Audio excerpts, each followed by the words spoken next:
دین vibes, دین کی آواز۔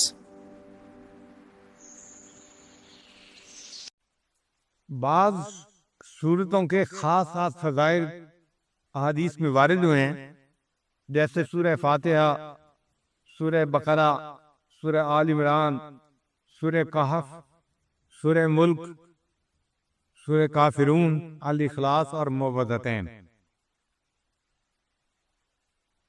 حضرت برار اللہ عنہ روایت کرتے ہیں، ایک صحابی تھے جو اپنے گھر میں سورہ کہف کی تلاوت اونچی کر رہے تھے۔ ان کے گھر کا صحن چھوٹا تھا، گھوڑا بھی بندھا ہوا تھا، اور چارپائی کے اوپر ان کا بیٹا بھی لیٹا ہوا تھا، سویا ہوا تھا۔ اب ان کا دل چاہتا تھا کہ وہ اونچی تلاوت کریں، جہر سے تلاوت کریں۔ جب وہ جہر سے تلاوت کرتے تو گھوڑا بدکتا تھا، اور ان کو ڈر ہوتا یہ گھوڑا کہیں میرے بیٹے کو لات نہ مار دے، تو وہ آہستہ پڑھتے تو گھوڑا بھی پرسکون ہو جاتا۔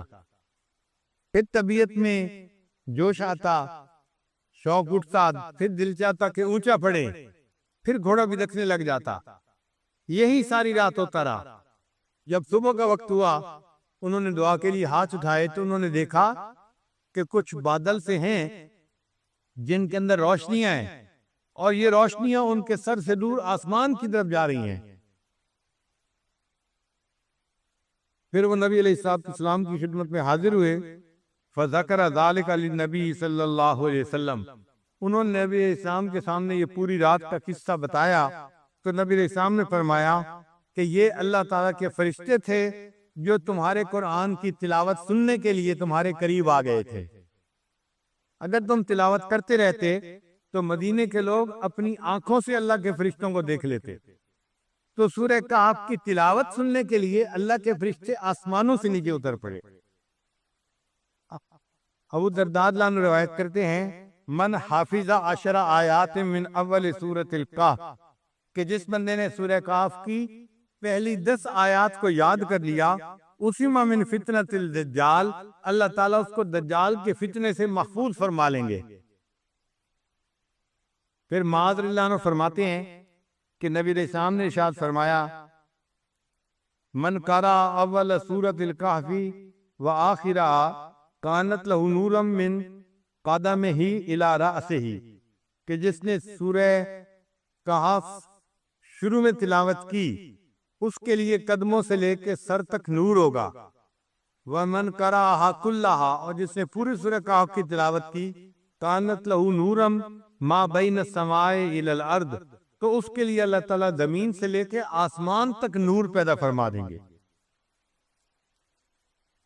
سیدہ صدیقہ لانا فرماتی ہیں، من قرأ من سورۃ الکہف 10 آیات، جس نے سورہ کہف میں سے 10 آیات پڑھی، عند منامہ، سونے سے پہلے، اسم من فتنۃ الدجال، اللہ تعالیٰ اس کو دجال کے فتنے سے محفوظ فرمائیں گے۔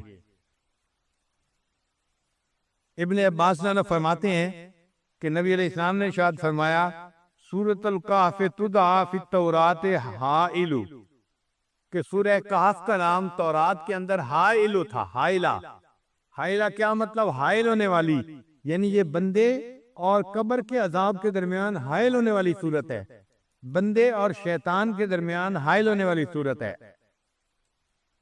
عبداللہ رضی اللہ عنہ فرماتے ہیں، قال رسول اللہ صلی اللہ علیہ وسلم، کہ نبی علیہ السلام نے ارشاد فرمایا، البیت الذی تقرأ فیہ سورۃ الکہف، وہ گھر جس کے اندر سورہ کہف کی تلاوت کی جاتی ہے، لا یدخلہ شیطان تلک اللیلہ، اس رات شیطان اس گھر کے اندر داخل نہیں ہو سکتا۔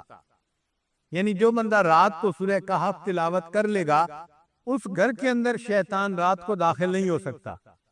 آپ اندازہ لگائیے اس سورت کی کتنی عظمت ہے کہ جس گھر میں رات کو پڑھی جائے شیطان رات کو داخل نہیں ہو سکتا، تو بھئی اگر دن میں پڑھی جائے گی تو دن میں بھی داخل نہیں ہو سکے گا، اور جس گھر کے لوگ پڑھیں گے وہ فتنہ دجال سے محفوظ رہیں گے۔ اس سورت کو یاد کرنا اور اس کی کثرت سے تلاوت کرنا یہ بہت فائدے کی بات ہے، اسی لیے جمعہ کے دن اس سورت کا پڑھنا اور بھی زیادہ ثواب کا باعث ہے۔ نبی علیہ السلام نے ارشاد فرمایا کہ سورہ کہف کو جمعہ کے دن تلاوت کیا کرو۔ تو ہم سورہ کہف کی بھی تلاوت کریں جمعہ کے دن، اور اس کو یاد کر کے پڑھنے کی کوشش کریں تاکہ اللہ تعالیٰ ہمیں شیطان سے بھی بچائے، اور جو دجال ہے اللہ تعالیٰ اس کے فتنے سے بھی ہمیں محفوظ فرمائے۔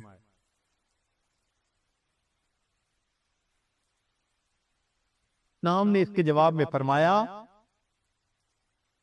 کہ اذن یغفر ذنبک وتکفی ہمک، اگر تو ہر وقت مجھ پر درود شریف پڑھے گا اللہ پھر تیرے سب گناہوں کو معاف کر دیں گے اور تیرے تمام غموں کو اللہ ختم فرما دے۔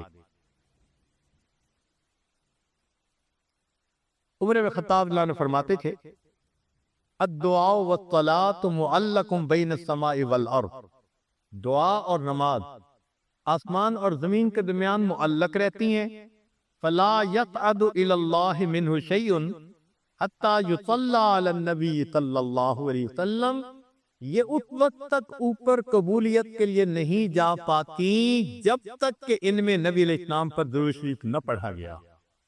اسی لیے ہر دعا کے پہلے بھی درود شریف پڑھنا چاہیے، بعد میں بھی پڑھنا چاہیے۔ نبی علیہ السلام نے ارشاد فرمایا الدعاء بین الصلاتین لا یرد، کہ دو درود شریف کے درمیان جو دعا مانگی جاتی ہے اس دعا کو رد نہیں کیا جاتا۔ ایک حدیث مبارکہ میں نبی اسلام نے فرمایا من صلی علی فی کتاب لم تزل الملائکۃ تستغفر له ما دام اسمی فی ذلک الکتاب، اگر کوئی بندہ لکھ رہا ہو اور لکھتے ہوئے نبی علیہ السلام کا نام نامی اس میں گرامی آ جائے، اور وہ نام نامی اس میں گرامی کے ساتھ صلی اللہ علیہ وسلم لکھے، تو نبی علیہ السلام نے فرمایا جب تک اس کتاب میں میرے نام کے ساتھ یہ درود شریف لکھا رہے گا اس وقت تک ایک فرشتہ اس کے لیے استغفار کرتا رہے گا۔